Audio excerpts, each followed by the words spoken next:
네, 오늘은 2025년 5월 18일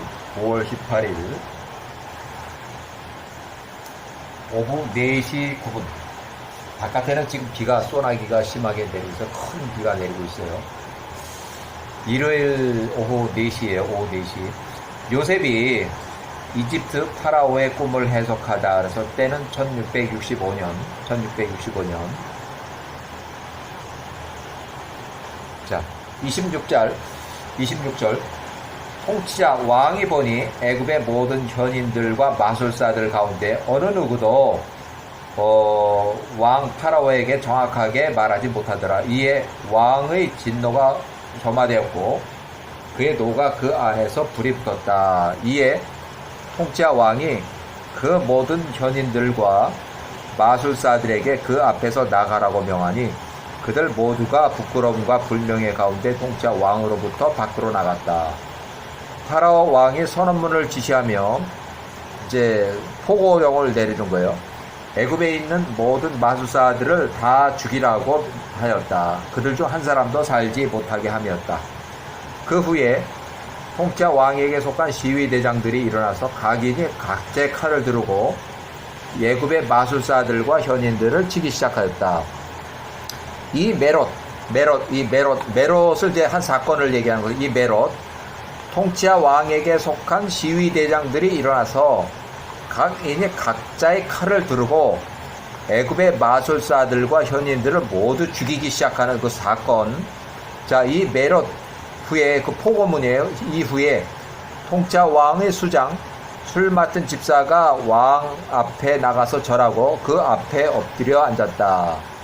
그 술 맡은 집사가 왕 앞에 까히아나 왕의 이름, 개인적 이름이에요. 역사책에 나오는 이름이에요. 말하되 왕이여 만세수 하옵소서. 또한 왕의 통치가 이 땅에서 높임을 받으소서. 왕께서 통치자 왕의 종에게 그 당시에 화가 나셔서 지난 2년 전에 1년 동안 저를 감옥에 가두셨나이다. 저와 빵 굽는 자들 중 수장이 옥에 갇혀 있었나이다. 그때 그 감옥에서 지휘대장에게 속한 히브리인 사람 종이 우리와 함께 갇혀 있었습니다. 그의 이름이 요셉이었습니다. 요셉이 27살에서 28살. 그때 당시에 그 주인이, 지휘대장이 그에 대해서 그의 부인 젤리카의 이 일과 그 성추문을 인해서 그를 감금의 집에 두었고 그리하여 그가 거기서 우리에게 시중을 들었습니다. 우리가 그 감옥에 있은 지 얼마 지나지 않아서 저와 빵 굽는 자 수장 우리가 한 밤에 꿈을 꿨습니다. 아침에 우리가 그 종 요셉에게 나가서 그 꿈에 대하여 말하였는데 요셉이 우리의 꿈들을 우리에게 정확하게 해석해 줬습니다. 우리 각자의 꿈에 대하여 그가 정확하게 해석을 하였습니다. 그가 우리에게 해석한 대로 사건들이 진행이 되었습니다. 그 말들 중 어떤 말도 땅에 떨어지지 않았습니다. 그러므로 이제 나의 주 왕께서는 까닭없이 애굽의 백성들을 죽이시지 않으십니다. 그 메롯이라는 그 포고문으로 인해서 보소서, 그 노예가 여전히 그 주인 시위대장에 의해서 그 감금의 집에 감금되어 있습니다. 만일 이 일이 왕을 기쁘게 하신다면 그로 왕 앞에 나오게 하소서. 요셉을 불러오라는 얘기죠. 통치자 왕이 꾼 그 꿈에 대한 정확한 해석을 요셉 그가 왕에게 알릴 것입니다. 왕이 그 수장, 술 맡은 집사의 말을 듣고 왕이 지시하여 애굽의 현인들을 죽이지 않도록 포고문을 이제 잠시 정지했어요. 왕이 그의 종들에게 지시하여 요셉을 왕 앞에 불러들이게 하며 그들에게 말하되 요셉 그에게 가되 요셉 그를 두렵게 하지 말라. 요셉 그가 혼란스러워하고 적절하게 말하는 법을 알지 못하게 될까 두렵도다. 이에 왕의 종들이 요셉에게, 이제 감옥에 있는 요셉에게 나가서 요셉 그를 급히 옥에서 빼내고 왕의 종들이 요셉을 목욕을 시키고 그의 수염을 깎아주었다. 그가 입고 있던 죄수의 옷을 벗기고 새로운 깨끗한 옷으로 갈아바꿔 입히고 왕 앞에 나왔다. 왕이 금으로 만든 에봇을 두르고 왕의 옷을 입고 그의 왕자에 앉아 있었다. 순금이 그 위에 번쩍이고 속리석과 루비와 에메랄드 모든 보석들이 어우러져 통짜 왕의 머리 위에 있었으니 눈이 현혹될 정도였고 요셉이 통짜 왕을 보고 매우 놀랐다. 왕이 앉은 통짜 왕자는 금과 은익스 보석으로 꾸며져 도금이 되어 있었다. 그 계단이 70계단이었다. 이것이 애굽 땅에서 관습이었는데 왕에게 나와서 말하는 자가 만일 통짜 왕의 목전에 존경을 받는 통짜 왕과 같은 자라면 그가 왕의 자리로 31계단만큼 올라가고 왕이 36계단만큼 내려와서 대화하였다. 그러면 전부 다 67계단이면 한 3계단을 사이에 두고서 서로 대화를 하는 거예요. 만일 그가 평범한 사람이면 그가 3계단까지만 올라가고 통치자 왕은 4계단, 그래서 7계단이면 63계단을 사이에 두고서 멀리서 떨어져서 얘기를 하는 거예요. 계단을 내려와 그와 대화하였다. 그들의 관습이 그러하였다. 그런데 70가지의 모든 언어를 구사할 수 있는 사람은 70계단을 다 올라가서 왕의 통치 앞에까지 올라가서 말하였다. 70가지의 언어를 모두 구사할 수 있는 사람은 누구든지 그가 구사할 수 있는 언어의 수만큼 계단을 올라갔다. 애굽에서 그것이 그 당시의 관습이었으니 70가지의 언어를 구사하는 사람 외에는 그들을 통치할 수가 없었다. 그래서 특별히 이제 요셉이 이집트 파라오의 꿈을 이제 해석하는 그 과정이 나와요. 그래서 48장 요셉이 왕 앞에 나갔을 때 그가 왕 앞에서 땅에 엎드려 절하고 그가 3계단까지만 올라가고 왕이 4계단까지 내려와서 요셉과 멀리 떨어져서 대화를 하였다. 왕이 요셉에게 말하되 내가 한 꿈을 꿨는데 그것을 적절하게 해석하는 자가 아무도 없도다. 내가 오늘날 명하여 애굽의 모든 마술사들과 현인들을 내 앞에 나오게 하고 내가 나의 꿈들을 그들에게 설명하였으나 아무도 그 꿈을 내게 적절하게 해석하지 못하였다. 이후에 내가 오늘 너 요셉에 관하여 들었는데 내가 현명한 사람이며 내가 듣는 모든 꿈을 정확하게 해석한다 들었도다. 이에 요셉이 파라오에게 대답하며 말하되 왕이여 당신이 꾼 꿈을 설명해 주소서. 그 해석들은 엘로힘께 속한 것입니다 하니 파라오가 요셉에게 자신의 꿈, 소에 대한 꿈과 곡식 이삭에 대한 꿈을 설명한 후에 말하기를 멈추었다. 그때 요셉이 왕 앞에서 엘로힘의 영에 의해 감동되었으니 그날 이후로 왕에게 임하는 모든 것에 대하여 요셉이 알게 되었다.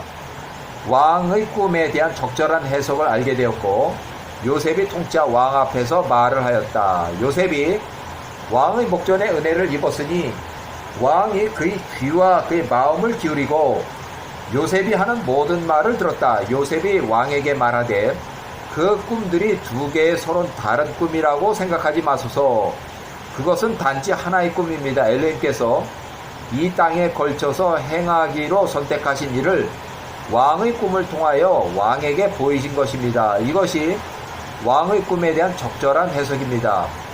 그 훌륭한 7소와 7곡식은 그 이삭은 7년이며 그 나쁜 7소와 곡식 이삭 또한 흉년 7년입니다. 이것은 한 꿈입니다. 보소서. 이 온 땅에 걸쳐서 풍년이 7년 동안 올 것입니다. 그 후에 그 뒤를 이어서 매우 심각한 기근이 7년이 있을 것입니다. 풍성한 모든 것이 이 땅으로부터 잊혀진 바 될 것이며 그 기근이 이 땅의 거주민들을 삼킬 것입니다. 그러니까 이 땅의 거주민들을 다 이제 굶어 죽는다는 얘기예요.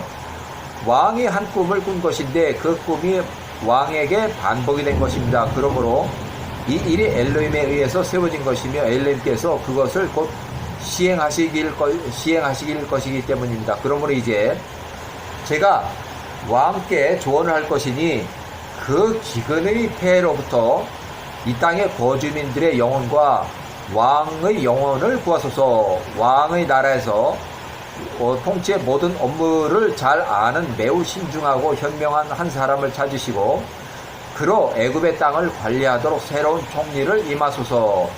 왕께서 애굽을 관리하도록 임명하는 그 사람으로 하여금 그 아래에 둘 관리자들을 지정하게 하소서. 그들이 다가오는 풍년에 모든 식량을 모을 것이고 그들로 그 통치자 왕에게 지정하신 창고에 곡식들을 쌓고 보관할 것입니다. 그들이 기근의 7년을 위해서 그 식량을 많이 보관하게 하소서. 그때 통치자 왕과 통치자의 백성들과 통치자 왕의 모든 땅이 식량을 얻고 통치자 왕의 땅이 그 기근으로부터 식량이 끊어지지 않을 것입니다. 이 땅의 모든 거주민들 또한 그들이 들판에서 7년의 풍년 동안에 생산한 모든 종류의 식량을 그들의 창고들에 모아놓게 하소서. 그리하면 그 기근의 날들에 그들이 식량들을 얻고 그로 인해서 굶어 죽지 않고 살 수 있을 것입니다. 이것이 왕에 대한 꿈에 대한 올바른 해석입니다. 이것이 왕의 영혼과 통치자 왕의 모든 신하들의 영혼을 구하기 위해서 주어진 조언입니다. 왕이 요셉에게 대답한 말이되 너의 말들이 옳다는 것을 누가 말하며 누가 그것을 아느냐 하니 이에 그가 통치자 왕에게 대답하되 나의 모든 말들은 통치자 왕에게 인정하게 될 표징이 이것입니다. 내 말들은 옳으며 나의 조언이 통치자 왕에게 선하다 하는 것을 알려줄 표징입니다. 보소서. 오늘 왕의 아내가 오늘 출산의 의자에 앉았으니 왕비 그녀가 당신에게 아들을 낳을 것이며 당신이 그 아들로 인해서 기뻐할 것입니다. 당신의 아들이 그 어미의 태로부터 나올 그 시간에 2년 전에 태어난 당신의 첫째 아들 장남은 죽을 것입니다. 그러나 오늘 왕께서 태어날 그 둘째 아이로 인해서 당신이 위로를 받을 것입니다. 요셉이 왕에게 이러한 말들로 말하기를 마치고 그가 왕께 절하고 밖으로 나가니라. 요셉이 왕의 앞에서 나갔을 때 요셉이 왕에게 말했던 그 표징이 그날 임하였다. 왕비가 그날 아들을 낳고 왕이 그 아들에 관한 기쁜 소식을 듣게 되었다. 그가 왕이 그 기쁜 소식을 듣고 기뻐할 때 보고하는 자가 왕의 앞으로부터 나갈 때 왕의 첫째 아들 장남이 땅에 떨어져 죽은 것을 왕의 종들이 발견하였다. 이에 왕의 집에 큰 슬픔과 울음이 있었다. 왕이 그 소리를 듣고 말하되 이 집에서 나에게 들리는 이 슬픔과 이 소리가 무엇이냐 하니 왕의 첫째 아들이 장남이 죽었다고 그들이 왕에게 보고하였다. 요셉이 했던 말이 모두 옳았다는 것을 왕이 알았고 요셉이 말했던 대로 그날 왕에게서 태어난 그 아이 둘째 아이로 인해서 통치자 왕이 첫째 아들 장남이 죽었다는 그 위로를 받았다. 이렇게 해서 요셉이 30살에 이집트가 총리가 되기 바로 직전 상황에 와 있어요. 네, 여기까지